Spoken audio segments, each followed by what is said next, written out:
is where the Hebrew home is. For where the heart is, that's where you find the Hebrew home. Hebrew home, Hebrew home. Good morning, Hebrew home. My home, my heart is where the Hebrew home is. For where the heart is, that's where you find the Hebrew home.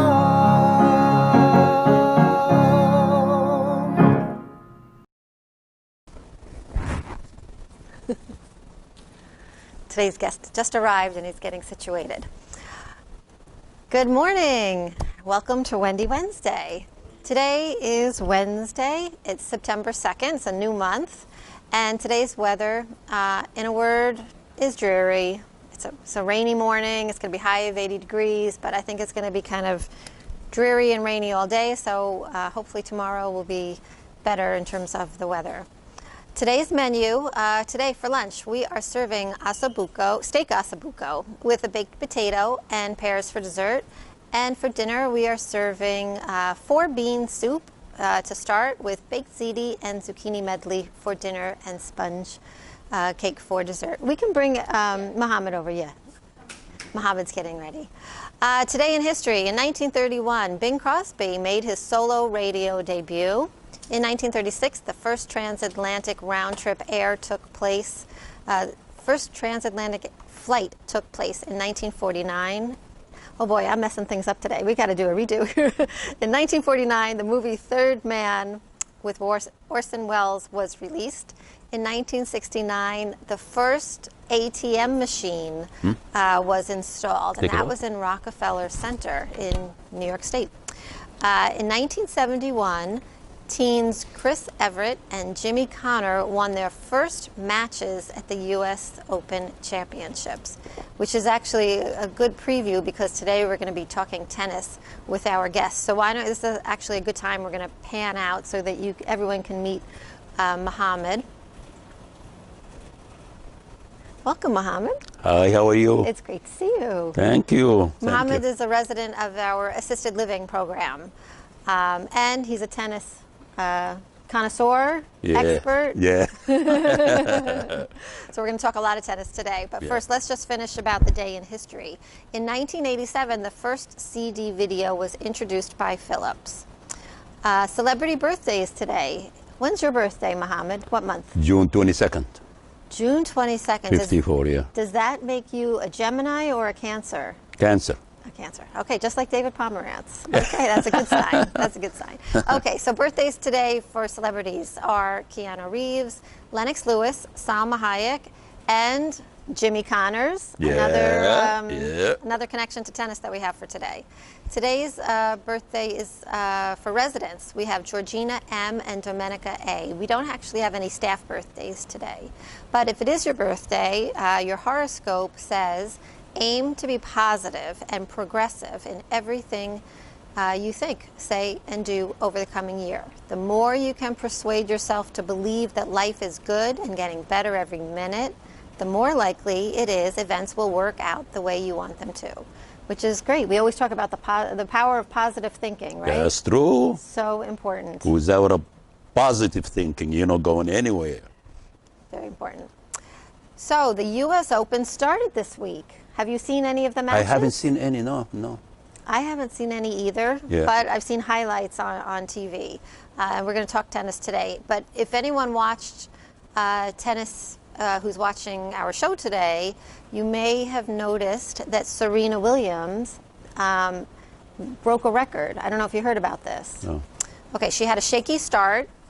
She lost her first service game and she fell behind, but she came back to break Chris Everett's record. She pushed 13 aces to post a 7-5, 6-3 first round victory over fellow American Christy Ahn, who I had not heard of. Christy Ahn. Have you heard of that tennis player? No, but maybe she's an up-and-comer. But so Serena won her 102nd Flushing match. Wow. And that topped Chris Everett's all-time record. So that's a little bit of tennis preview. So Mohammed, maybe you could share with our viewers a little bit about yourself. I know you're from Egypt originally. Yeah, I'm originally from Egypt. I came here to the United States about maybe 45 years ago. Okay. And I was coming just as a tourist. When I experienced the life here, the freedom and everything, I said, I'm not going back to Egypt. This is where I find, well, this is where I born, and I stayed. I got married and I have 2 kids then. And you built your life here. And I built my life here, yeah. So have you ever been back to Egypt? I've been back to Egypt 4 years ago only. Okay, for the first time? For the first time. So I stayed here about 40 years. Wow. And I went back, yeah. So how did that feel? What was it like to experience it? For them, I was somebody who strange. Because we don't talk the same. We don't think the same. They have their own thinking and we have our own thinking. Our thinking is freedom. We talk, we say what we think. Over there, no, you have to watch who's around you. So sometimes you hold what you want to say. Did you bring your children too? Yeah. So what was their impression? Because that must have been the first time, right? My kids actually grow up there because they born here. Yes. Then we went down there. They saw Egypt. Then we came back. So they know that, but they were young. They didn't remember anything. So when I myself, I was strange to them. This guy is not from us, Right. Yeah, he say what he wants. He do whatever he like, and I said that's the life in America. As long as you respect everybody around you, you're not hurting anybody. You can do and say whatever you want.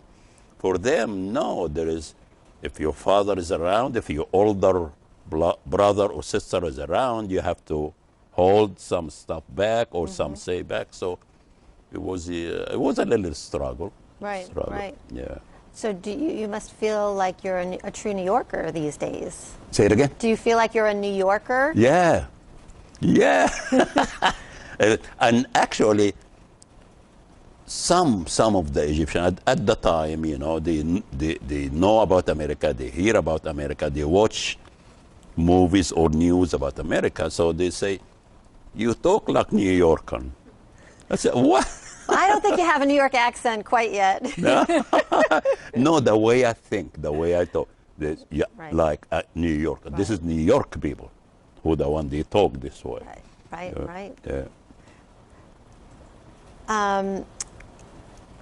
Did you see any family members when you went there? Do you still have family in Egypt? Yeah, all my family. I'm the only one who left, and I have 3 sisters and 3 brothers because we were 7.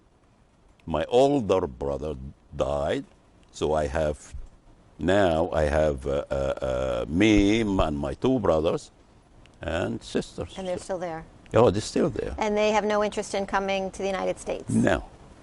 They're settled? They lived all their life in Egypt, and if you talk to them like you're strange, like, what is he saying? What is she saying? Yeah. Right. It's the way we think is different from the way they think. Yeah. So how did you get the strength to stay and leave your family there? That must have been difficult. When I came here, you're talking about here when I came here? Yeah. Because I was married and I have my kids. My life is here. If I wasn't married, I'd probably stay 4 years, 5 years, and bye-bye and go back there. But Right. my kids, my wife, my life was here. So I said, that's it. Plus, the freedom of doing things. Yes. Nobody tell you what to do. Yeah. You can do it as long as you respect everybody else. Right. That's the way, the difference between here and in Egypt. You gotta watch everything. You gotta watch what you say. I've never been to Egypt, but I always look at those pictures of the pyramids. Amazing. Can you maybe paint a picture for us? Because I don't know how many of our viewers have gotten the opportunity to go there. Yeah, the pyramids is something when you when you see it, you just, it's really, it's something amazing. And if you think about how they build this huge thing, where they get all the strings, and how with all the power and the energy they put to align every stone one on top of each other for as long as high it is, your mind go ballistic, because you can't imagine really. Yeah. And the weight of the stones, you know, the blocks itself, is very, very, very heavy. Sure. How they carry all this, they put it up there. It's amazing. It will drive you crazy when you think about it. Do you know what time period they were built? Not really. I can't say, because, you know, that's history. Yes. But I know That must have taken a long time for them to create, it's a long right? time ago. It's a long time ago. When they built it, they were, in my opinion, my belief, the way I believe it, they have some kind of technology we don't know about it, because To make them, to bring it to life, to make it happen. it's true. But when you see it, you believe it. Right. But talking about it, you might say he's crazy, or, you know, there's no technology at this time. But the way the steps, the stones align against each other precisely, Right, right. it drives you crazy. Wow. How these people able to do that? Is there anything that you miss about Egypt? I miss everything about Egypt. You see, the life in Egypt, let's talk about family. Yes. It's very tight. So between your family, you don't feel lonely. Do they live in the same home? Is that it? No, Or just nearby? No, nearby, Okay. around, whatever. Because every day, everybody asks about you. And if you didn't show up, if you didn't go where you're supposed to meet, somebody come knock at the door and Check on you. to make sure you're okay. Oh, Not like here, you know. Here sometimes we sit a week, 2, 3, and there is no even phone call. No. And people are spread out around, you know, people might move to different parts of the country, but it sounds like in Egypt they stay close together. Stay close, and even if they move, they always find a way to contact you. They want to know what you're doing, how you're doing, is everything okay, if you need anything. That's the way. Right. That's when I was there. So Right. now I don't think changed a lot, but still the same. Yeah. Yeah. Now talk to us about your connection to tennis. Oh, tennis was. It's a story, because when I went to college, when I finished my high school and I went to college, before we used to watch on TV Ivan Lendl and, you know, tennis, and Egyptian against Russian against American against who. So my interest was in tennis, and my dream to be a tennis player. First of all, the first sport in Egypt is soccer. Okay. Everybody plays soccer, and so I don't want to be the same. I want to be different from everybody, because if you're different, you're gonna be famous fast. Okay. Yeah. So because, you know, instead of 1,000, you're gonna be 10, so everybody will know you. So I start training when I went to college. I start training in tennis, and because I was tall and I have strength, I picked it up fast. And I used to train like, say, 6 or 7 hours a day between free time. I go train. Wow. Go train. Yeah. On your own or with a trainer? My own. On your own. So you In okay. my own. When I went to college, we got a trainer, And, they try to teach us the right way. And one of the trainer, he came and told me, you're going to be somebody if you keep doing the same. I said, what do you mean? He said, you have the ability to go to the top, so don't stop. If you're really interested, don't stop. But the problem is, in Egypt, tennis wasn't the sports. Soccer was the sport. Right. But I said, I don't want to play soccer because everybody plays soccer. I want to play tennis. So did you play in college? Tennis? Yeah. And then what happened after college? Did you have aspirations to go professional? And In college, I played Ivan Lendl when I was in college. yes, share that story because I know you told me Yeah. about that. Ivan When I, Lendl, that's amazing. Tell us about that. Yeah, when I was in college, I was training, and one of my trainers came and said, Ivan Lendl is coming here. I said, okay. You want to play him? I said, man, he's going to sweep the floor with me, so I'm not going to do it. He said, no, you have the ability to be somebody. Yes. So if you play him, you can learn from him. You can learn how to play the power for every shot.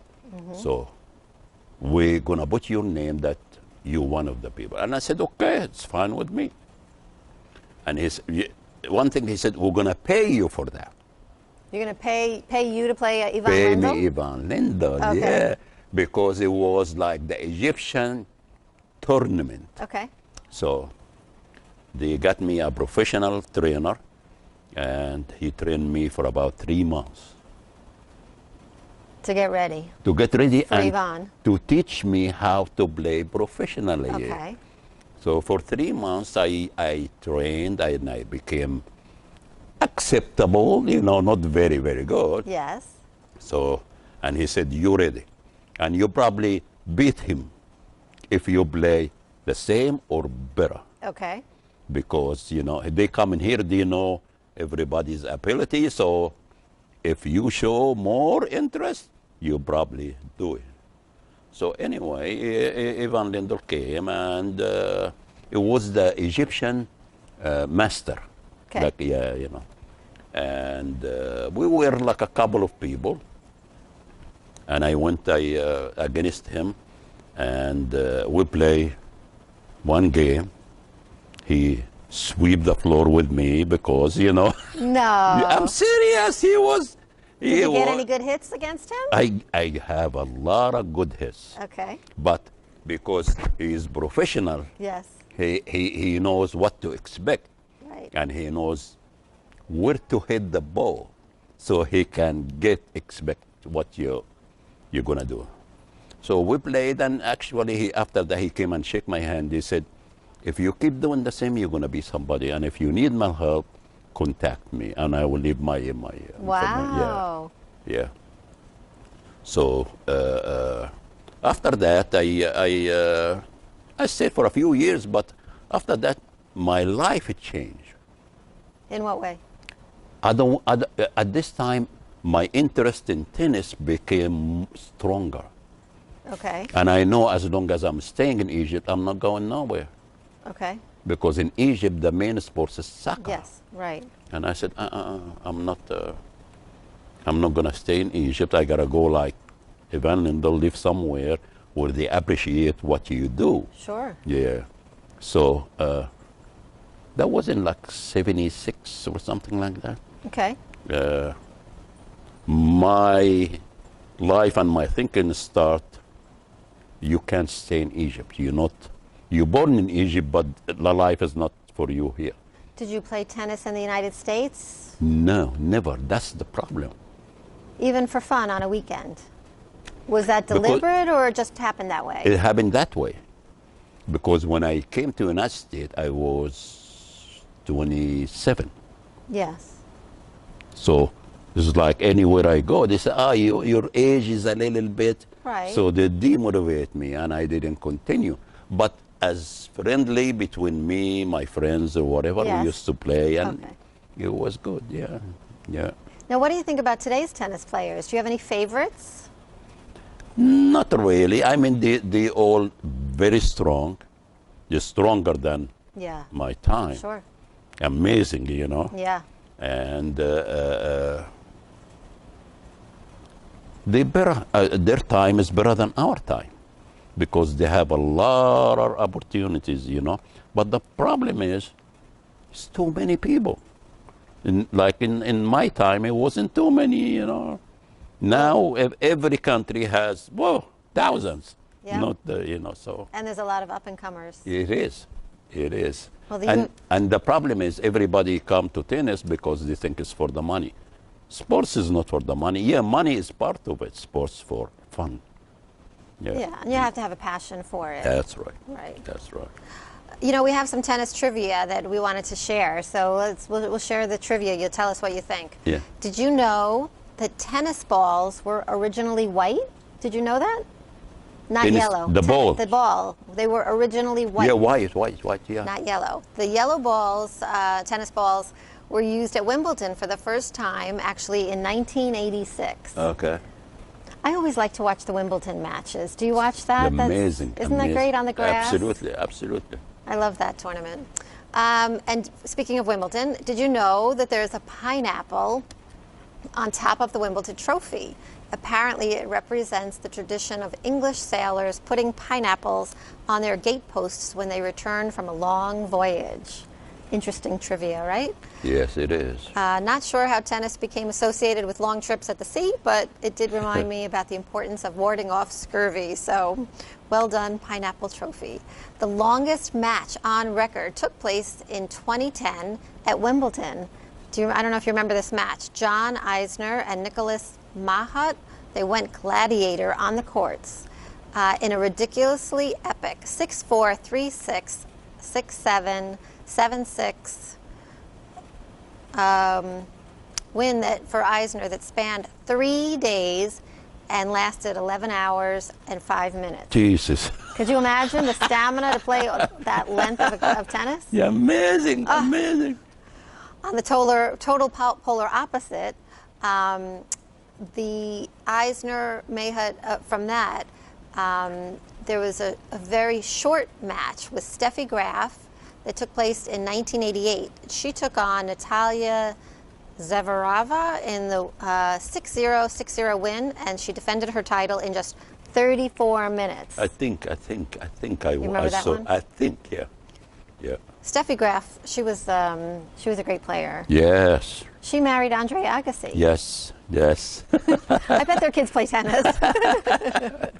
Yeah. Tennis was initially played with your hands. Did you know that? No tennis rackets. Oh, You played really? With your hands. No, I didn't know that. And it was originally called jeu de paume, which is game of the palm, and people's hands were presumably worn in red until the 16th century when rackets came into use. And it was only in 2007 that prize money for Wimbledon winners became equal for men and women. It took that long to have equal pay. Yeah. Better late than never, as they say, yes? Yeah. And there's no definitive reason why we say love for zero in tennis. Some think it comes from the French expression la ouf, as in egg, meaning zero. There's also a chance that it came from the Dutch expression. Now, I'm going to really botch this up. It's voorlof don. Do you know how to speak Dutch? That translates into something like, there's no stake in the game. Yeah. So basically, choose your own hard-to-pronounce expression and run with it. Before we close, we do ask our guests, Mohammed, 4 questions that are just for fun. So the first question is, what's your favorite food? Oh, Is it Egyptian food? What's your all-time favorite? it's Egyptian food. And what would that be? Tell us. You probably know it here, like we call it in Arabic mahshi. Okay. It's the stuffed grape, the stuff, you know. It's they get like the grape leaves and they add rice, meat, Yeah, chopped yeah. meat, you know. Grape and- leaves, yeah. Yeah, grape leaf. That's my favorite. That's my favorite. And in Egypt, everything we do it by hand. We don't use fork. We don't use it. No. You just hip and eat. That sounds very sloppy. You need to have a lot of napkins, right? Yes. Do you have a favorite lucky number? 21. 21, okay. And Mohammed, this is kind of a funny question. If they were making a big Hollywood blockbuster movie about your life, what celebrity, what actor would you want to play the role of you? I don't think anybody can play the role of me. That's a great answer. That's a great answer. You're unique. Yeah. Last question for you. If you were not a human, what animal would you be? Oh, a dog. A dog. Yeah. Do you love dogs? I love dogs, and the dogs are very loyal and friendly. Yes. That's I am. That's me. That's a good trait. Yeah. Before we say goodbye to you, we have a commemorative Good Morning Hebrew Home mug that is all for you. So Thank you. enjoy that. Thank you. And closing notes, stay tuned for this channel. Later today, soon after, we have Bible study with Rabbi Noah. That's coming up at 11:15. Wellness is with Deborah at 1:30. We have a concert with Larry at 2:30. And there's a rebroadcast of this show at 6:30 on Channel 88 if you want to Sure. watch Mohammed again. So, Mohammed, thank you so much. You're welcome. For joining Thank us you for today. having me. Thank you. It's a pleasure to chat with you. Thank you. And thanks to everybody for watching today and spending some time with us. Enjoy the day.